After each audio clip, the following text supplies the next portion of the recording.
Today's Srimad Bhagavatam class speaker is originally from Lagos, Nigeria.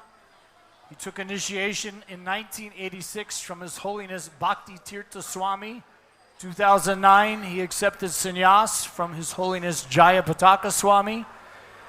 He now is based in the USA after being invited over to become part of management scientists. He preaches in many universities and conferences around the world. His Holiness Bhakti Vasudeva Swami.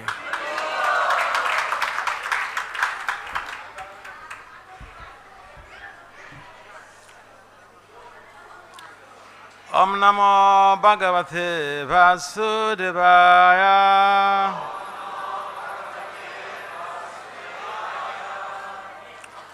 Om Namo Bhagavate Vasudevaya.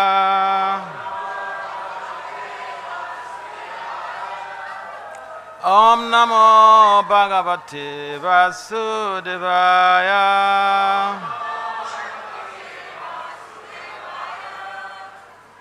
Narayanam Namaskritya Naram Cheva Narutama Devim Saraswati Vyasa Tatu Jaya Mudiraya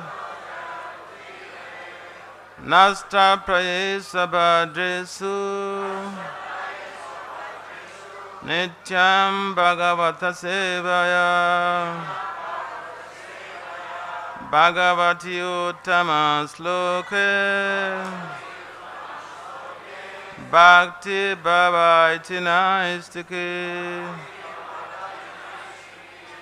So Srimad Bhagavatam, Canto 10, Chapter 9, Text 3. The title of this chapter is Mother Yashoda Binds Lord Krishna.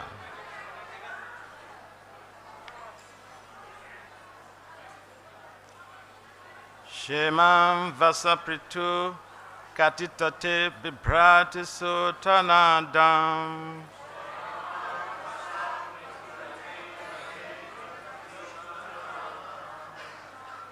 Putras Nehasnuta Kuchayugam Jatakampam Chasubru.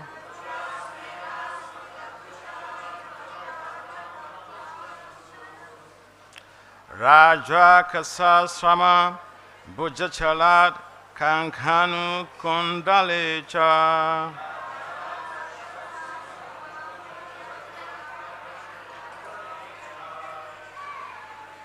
Swinan Vaktram Kabara Vigalan Malati Nirmamanta.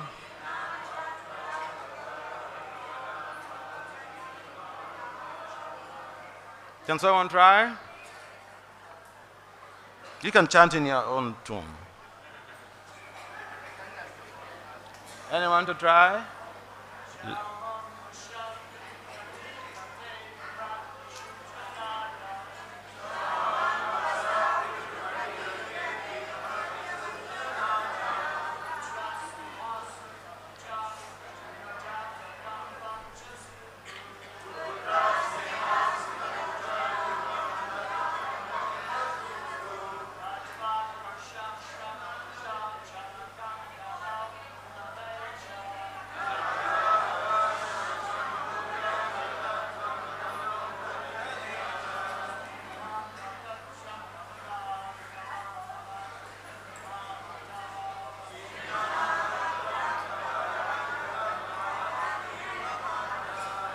Ladies,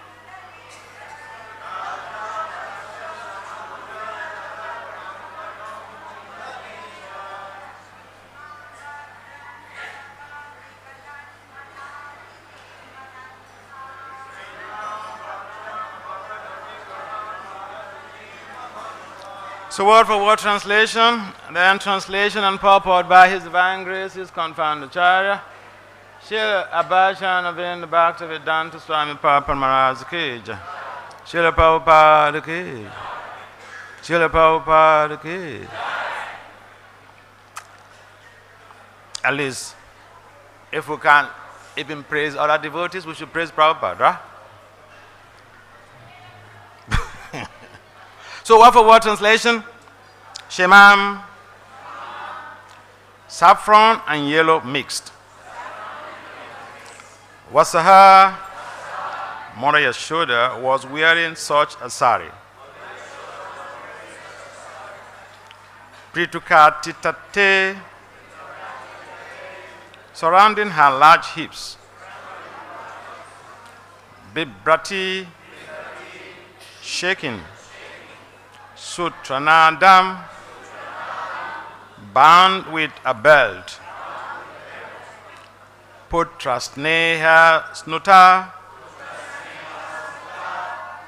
because of intense love for her child, became wet with milk. I think they missed something there. The breast became wet with milk. Kochayugam, the nipples of her breast. Jatakampamcha,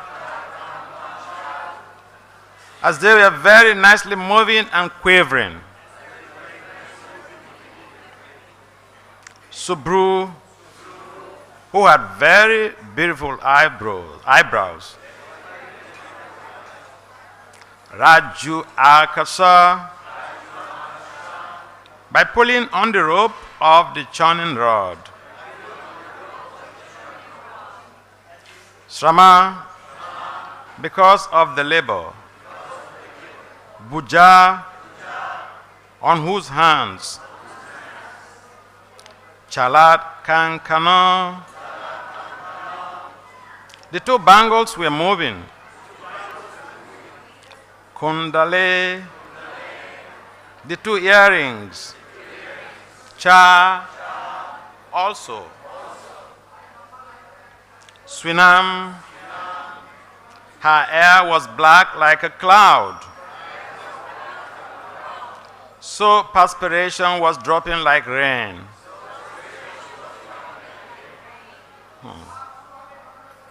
Vaktram, throughout her face. Kabara Vigalat Malati, and malati flowers were dropping from her hair.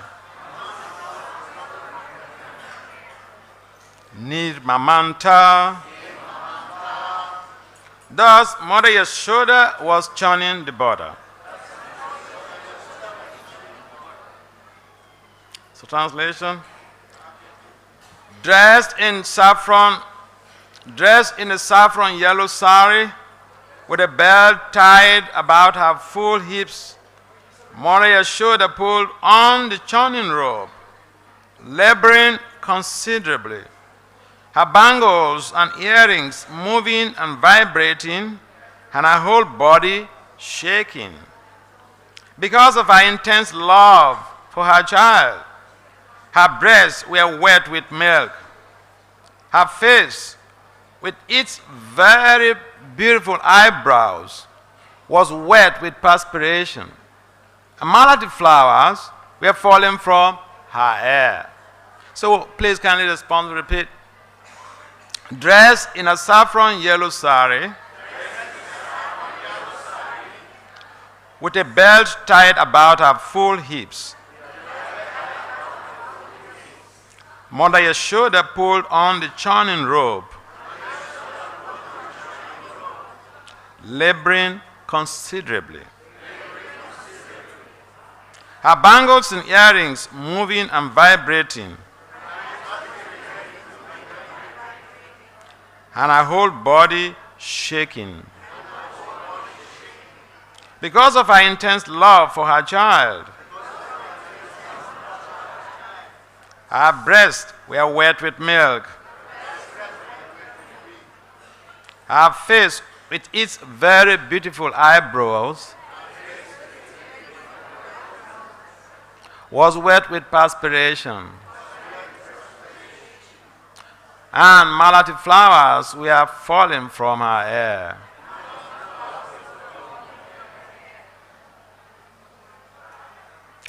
Purport: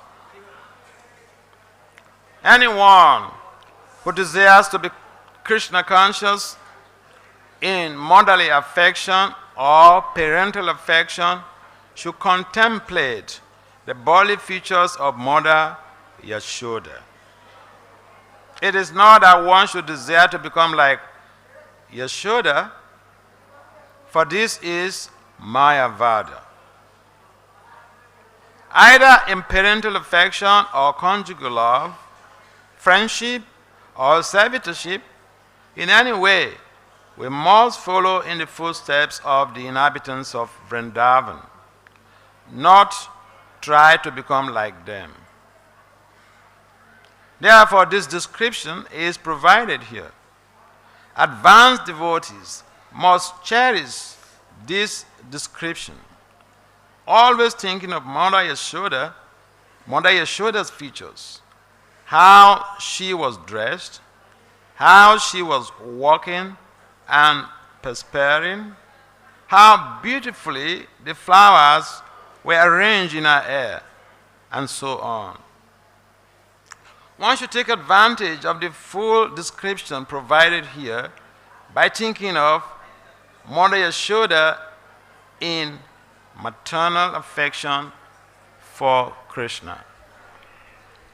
Om Jnana Timirandasya Jnana Jana Salakaya Saksur Militam Jain Tasmai Sri Gurave Namaha Sachaitanya Manobhistam Stafetam Jena Bhutali Swayam Rupam Kadamayam Dadati Swa Padantikam Vandasi Krishna Chaitanya Nityananda Sahodato Godadhaya Puspavanto Chitu Chandu Tamondu Jaya Sri Krishna Chaitanya Prabhu Nityananda Sri Advaita Gatara Siva Sadis Gaura Bhaktavinda Hare Krishna Krishna Krishna Hare Hare Rama Rama Hare Hare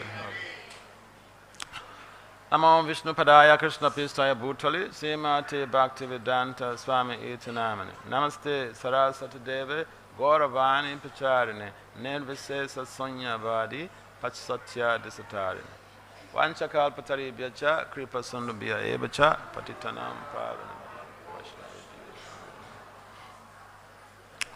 So,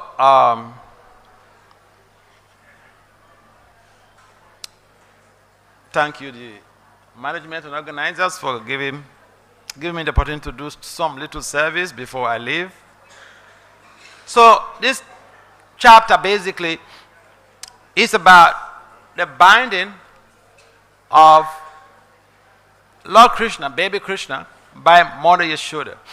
So we can imagine how someone could bind God, could bind Krishna. When yogis spend thousands of years in meditation just to seek out Lord Krishna as the super soul in the heart.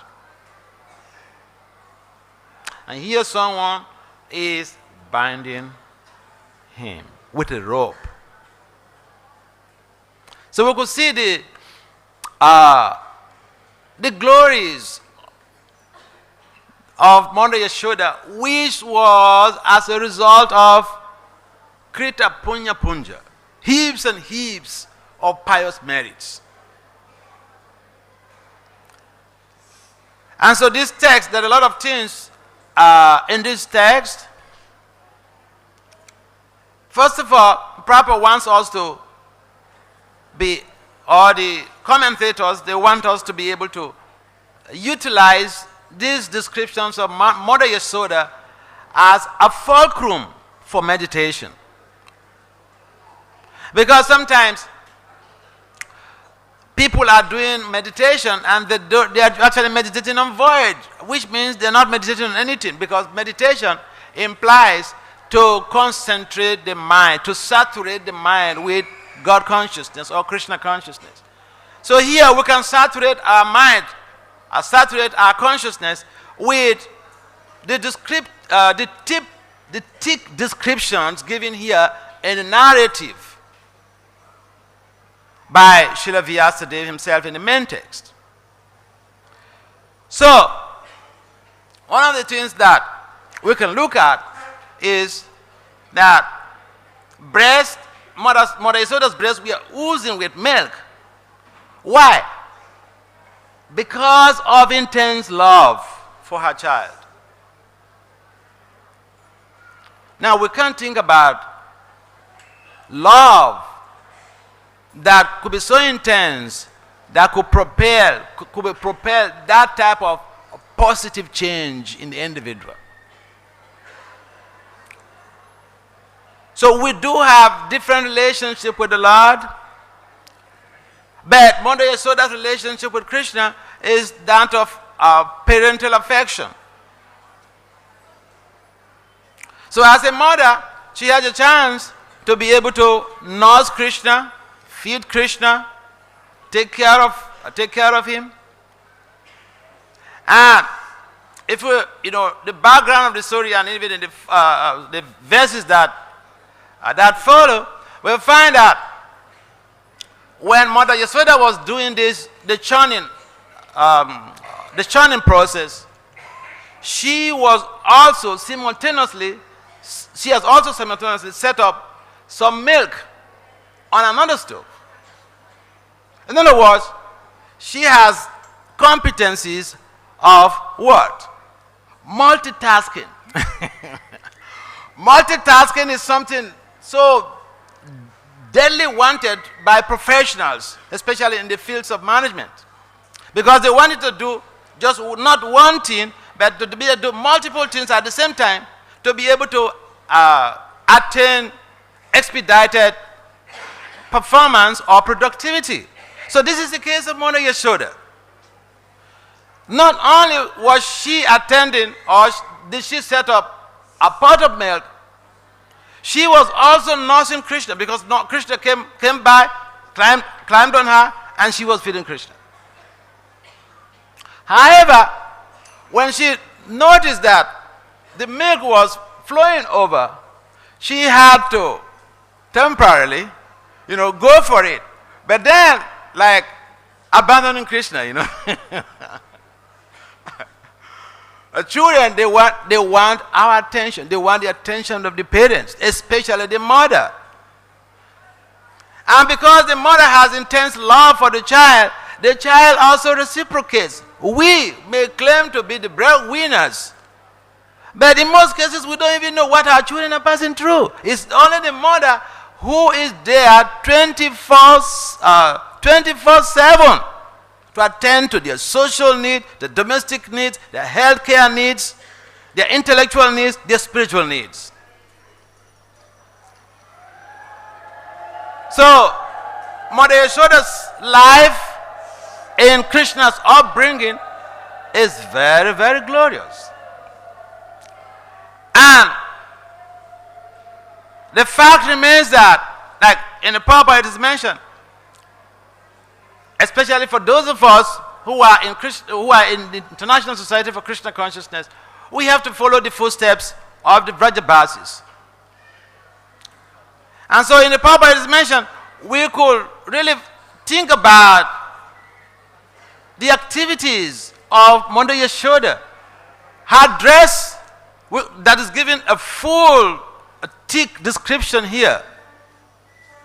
And this is what basically in the academy is called narratology, because it gives us a narration, a thick description about the phenomenon. And even that phenomenon of love is given some symptoms. That here in this case, because of that intense love for her child, milk was oozing out from her breast. So when we have children, this should not be just a lila. When we do have children, our primary service to Prabhupada, our primary service to Krishna is to be able to lovingly care for our children in Krishna consciousness. So this is a good example. You may say, well, I don't have the time. I remember I was traveling in the U.S. So I went to one community. I won't mention the community. I went to one community, devotional community. So we had a class in the morning. They're mainly professionals living in the area. So we had a class in the morning. Before then, there was a japa. So when we were doing the japa, early in the morning, these professionals, husband and wives and children, they drove down. So when we were doing the japa, there was this little boy. I think at that time he was like maybe 4 years or 3 years or so. When we were doing the japa, so the father was also sitting in the japa room. He was doing japa. And this boy came and sat on the laps of the father. And I was watching. And then the father pulled out this boy and, sat him on the mat. So I was really boiling. I was fuming with anger. Because that basically is a serious emotional abuse. So after the japa, I asked him, why did you do this to your child? He said he has to chant japa. I said, if you care for your japa so much, you should wake up when your child is sleeping and do your japa. When your child wakes up, you must give him attention. So we can't use Krishna consciousness as a facade to not really intensely love our children and be there to take care of their social and spiritual needs.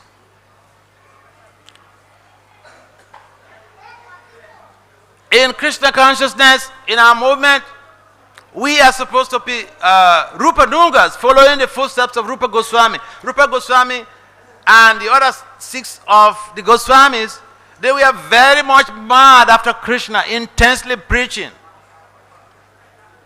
And so, we don't just be Babajis, we don't sit at one place and trying to save our neck. Anyone can save their neck. But the point is, we could do, if even it comes to multitasking like Mother Yashoda, we should adopt strategies that will enhance our loving relations, that will deepen our loving relationship, our loving care with other devotees around us. Because Krishna is not there before us as a baby, right? Mother Yashoda is able to have that opportunity because of heaps and heaps of pious merits. But we can also still follow the footsteps of Mother Yashoda by understanding the need to dedicate our emotions, our loving emotions to Krishna, to be able to revitalize our dormant loving service to Krishna. That loving service like Mother Yashoda was exhibiting, it is right there in a dormant state in all conditioned souls. Krishna consciousness is a matter of reviving that dormant, loving relationship with Krishna. And in most cases, it could be so easy because we don't need to leave what we are doing, we don't need to leave our homes, we don't need to leave our profession, we don't need to leave whatever we are doing. But we could, like using the words proper, we could dovetail whatever we are doing in the loving service of Krishna in a very intense way too. And so, when we reflect on the descriptions that are given here, it could serve as a great momentum for meditation. Because the 24 hours of the day that we flip around here and there, we could have these descriptions lingering in our consciousness. And we may be talking and laughing with somebody, but we are thinking about Mother Yashoda, how she was putting on a yellow saffron sari and taking care of Krishna. These days we find that the mothers, some of the mothers, they don't love their children. They even kill their children. That is what we call now familicide. You could Google that. Google that on the web. Familicide means the mother comes one day, out of frustration, she carries a gun, kills all the children, and kills herself. It's happening right now. I've seen so many cases. In fact, I was doing some research on that. Oh, the father comes one day, and out of frustration, he carries a gun, he kills the wife, he kills the children, and turns the gun to himself. Kali Yuga, we are progressing very rapidly. And so, this is not the type of loving affection that we are reading in the relationship of Mother Yashoda and Krishna. A mother should be able to sacrifice everything for their child. A father should be able to sacrifice everything for their family. And therefore, we cannot use Krishna consciousness as a facade to not be responsible to our children in a loving way. Sometimes we say, well, I'm very busy, I don't have time for the kids. That's not what Prabhupada wanted us to do.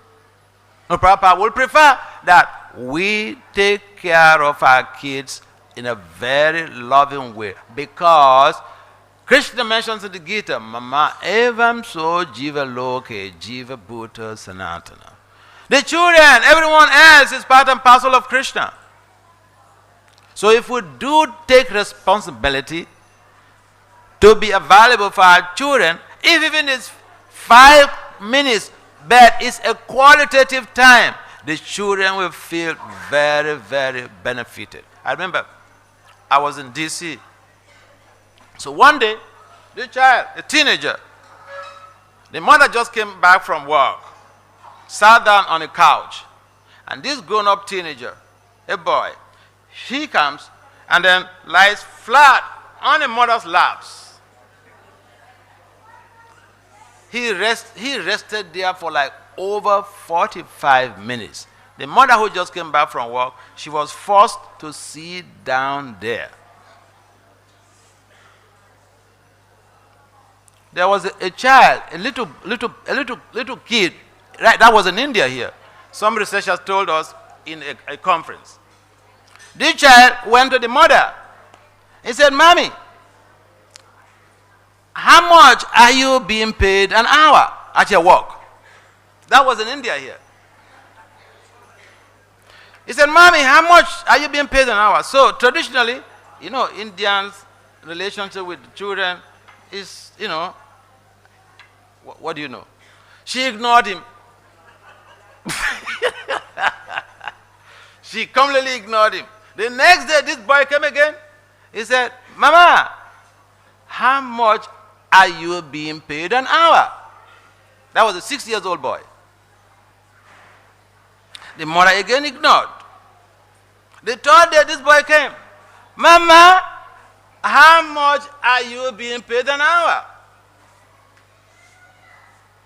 The mother felt something is wrong. So she was forced to tell the boy. She told the boy how much he's being paid an hour. The boy went to his room. Under his pillow, he brought out exactly that amount and gave it to the mother. Mama, give me an hour. This is not Purana. It happened just recently in India. So do children really need our loving affection? Yes. Some may be dying in silence. Some will come like that little child and say, hey, Mama, give me an hour. I know you're very busy, but give me an hour. So there's a lot we can learn from this text. And the primary thing is here is how Mother Yashoda was so much in intense love and service to Krishna, that although she was even multitasking, she was at the same time feeding Krishna. She had Krishna on her laps. We won't do that, right? But in those days, they don't have, what's it called? The thing they put children in, and so that they don't disturb the mother. What's the name? Yeah. So we don't want to be disturbed. We give birth to the child. We don't want to be disturbed. We just put the child, lock him or her up so that they don't come and disturb us. But children don't need our bonding. The children need to bond with the parents. So if you do have time, don't only give your child to the nanny.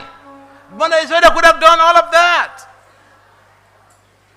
King Nanda, he was a king in Vrindavan. So what was the lack? She could have just, allow the nannies to do everything. But no. The major things that have to do with the cooking, she would do it herself. Why would women do the cooking for the child? Why would they do the cooking for the family? Because whenever someone is cooking, his or her mindset, her consciousness goes into the grains. And we find one of the reasons why there is so much of divorce in Western countries is that people don't cook at home. They go to the restaurants to eat. And you are eating those grains. Whatever that person was thinking at the time of preparing the food, he goes into the grains. And so, Mother Yashoda was churning milk or churning butter. But what does butter do to us? What does butter have to do with modern civilization in 21st century? Butter does a lot. There are 3 types of cholesterol.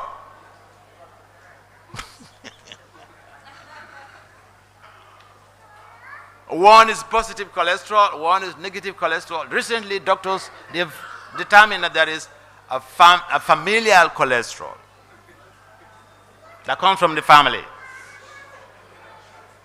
So, I remember some years ago, I went to Vrindavan for some treatment with a famous Ayurvedic doctor in the area. And so after the treatment, he put me on drinking, what's it called? Butter. Ghee, I mean. Drinking ghee. So I drank that ghee for like how many months? About 3 months or so. I went for medical test. The doctor, they raised an alarm.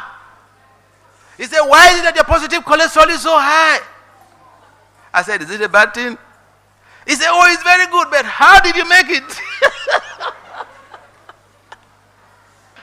So, this Vedic system of eating, it enhances our healthy living. And therefore, all of these procedures that domestically the household, members of the household are involved in, they are for the betterment of the family. And so we should think, why would Prabhupada even encourage or emphasize that we should have our own communities, have our cows and all this? So these, even for health reasons, not just only protecting the cows, for health reasons, we stand at advantage. And so, back to the point, the phenomenon of love. We all need love. But in most cases, we put in our love in the wrong place. And then we get negative feedbacks, and we will always nearly commit suicide. So because children are really not given that love and affection, children also sometimes come to kill the parents. And when I say something, you can challenge me on that. So I want to give you a graphic example to this also. There was a young man, 35 years old, he left the Marines in the US. He was living with his parents.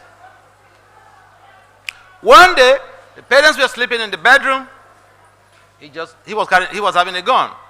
So he went to the bedroom, parents were sleeping. And he shot the mom, he shot the dad, and he shot the dog. He killed all of them. And he went to the cops and said, this is what I've done.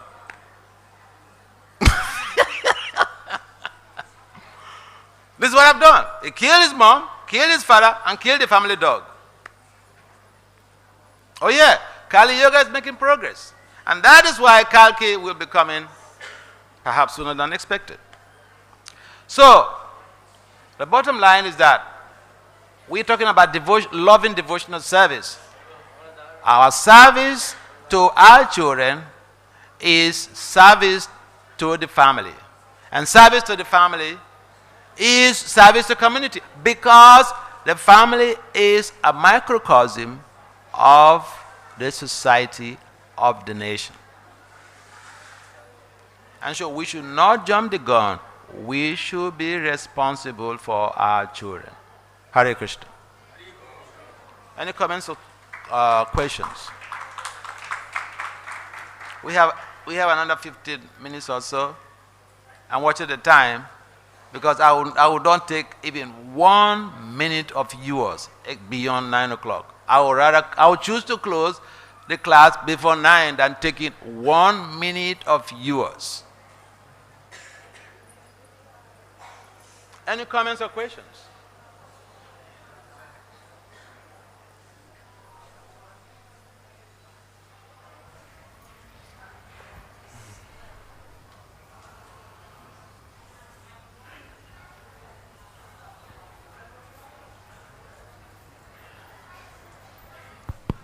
Hare Krishna Maharaj, thank you for the very inspiring class.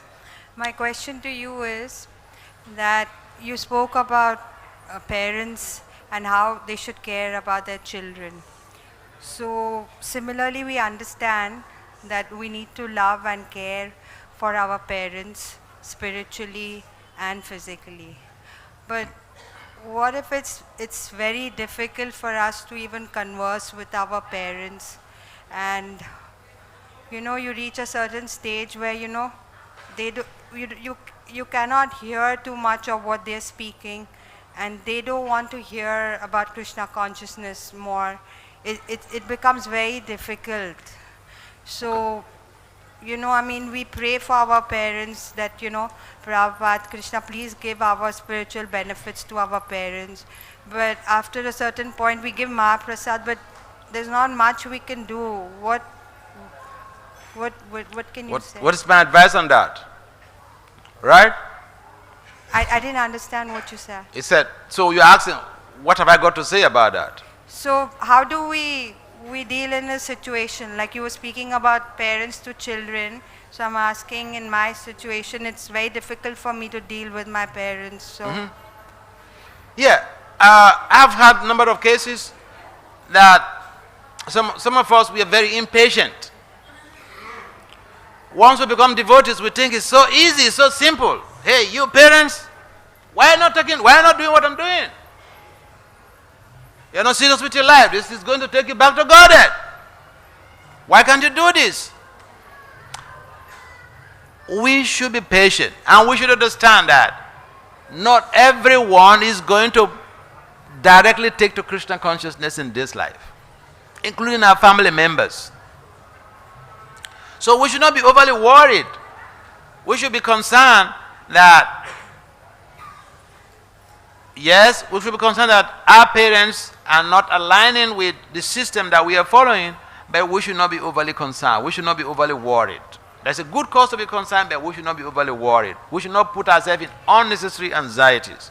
I'll give you a graphic example. I had an opportunity to encounter a number of devotees, and when I speak with them, the same thing.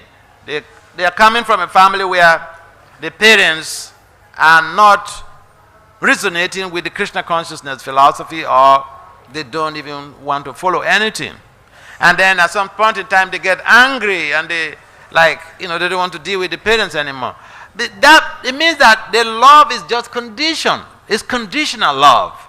Just because someone is not following your religion or your practice, and then they are no longer in your good books. There was a boy from Delhi, a brahmachari. When he joined the movement, not only did the parents oppose it, they fought tooth and nail to get him out.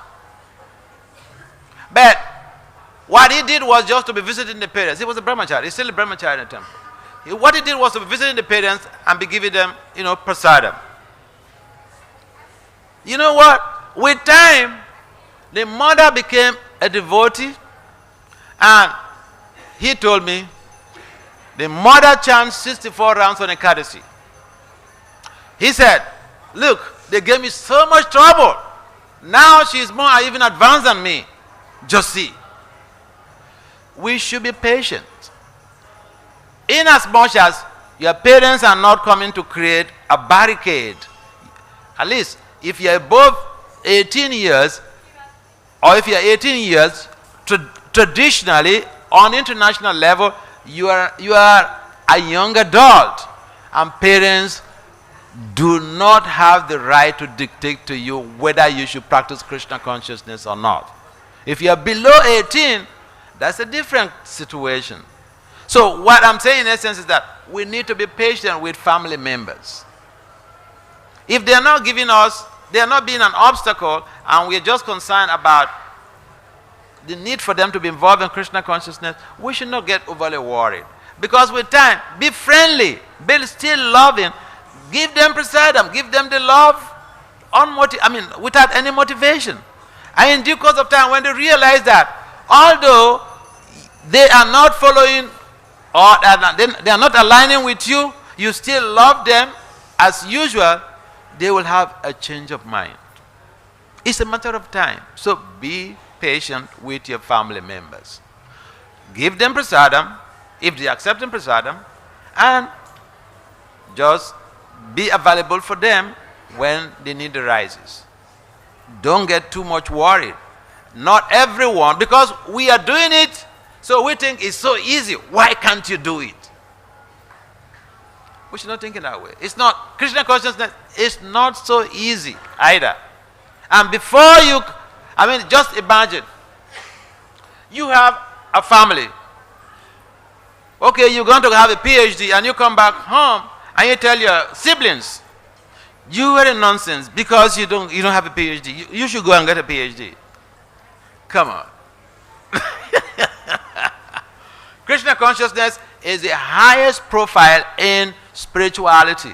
Not everyone in this life is going to align with it. Some people don't have sufficient pious merit. So we should motivate people accordingly. Don't get overly worried. Does it make some sense? Yes, thank you, Maharaj. What's the time now? Any comments or questions? Okay, someone's asking. Hare Krishna Maharaj. Thank you very much for a wonderful class and talking about the Varnashram a little bit.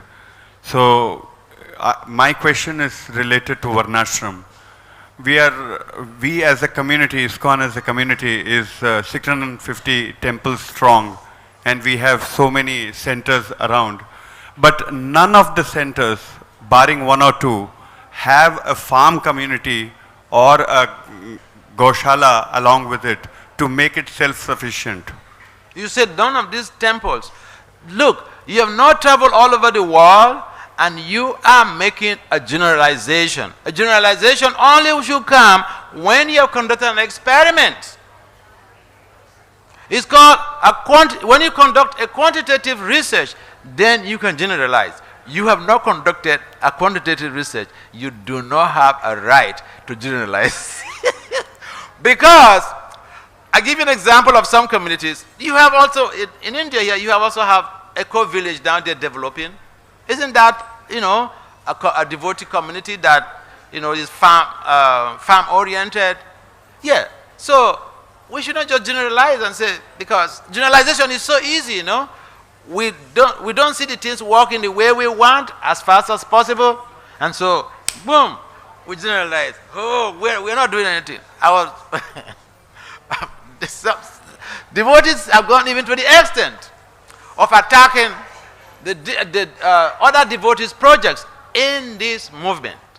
But someone presented a seminar against one other devotees' project, and that devotee came up with a counter presentation on the web.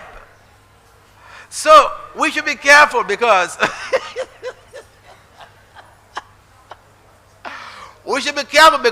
the world is a global village, and whatever we do impacts everyone else in the whole global system. So yeah, you have a good concern. Yeah, we should develop the Devi Vanashram Dharma. You are already doing it. Go to Echo Village. You're already doing it, even right here in India. I think in South India also there are some, farm communities. Why are you generalizing? Have you traveled all over India and this thing is not going on? It takes time, okay? I know you want it to happen just now. It's what we say, quick fix, just now. Rome was not built overnight. It takes time, okay? Thank you for the answer, Maharaj. And thank you for correcting me. I was saying that there are some farm communities which we have in our movement, but we need more. Because what is happening is new temples are coming, but the new temples in the design phase don't have the farms or the goshalas alongside. What's your service? What's your service? Sankirtan? You travel around for Sankirtan? I'm doing youth preaching in Delhi and Bareilly. Okay, so look, this is one of the things we say in the academy, in scholarship, we say problem solving. Okay, if you have an initiative, you should follow it up, and then others will join you. To just someone was telling me, I was in London, so my friend was suggesting something. I needed something, and he was suggesting something. So I told him, listen, I don't need your suggestions. You do something practical. If you cannot do it, just shut up. I told him that. So, my point is, if I badly want to do something, okay, for instance, when I joined the movement, I saw one gap. And that gap was academic preaching. And I started doing some things there.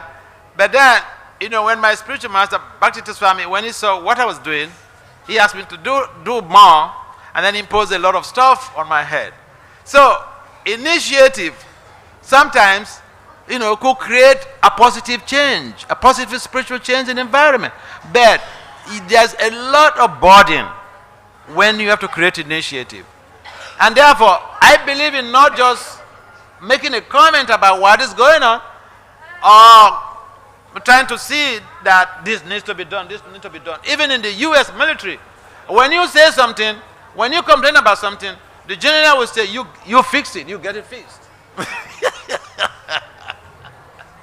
You do it.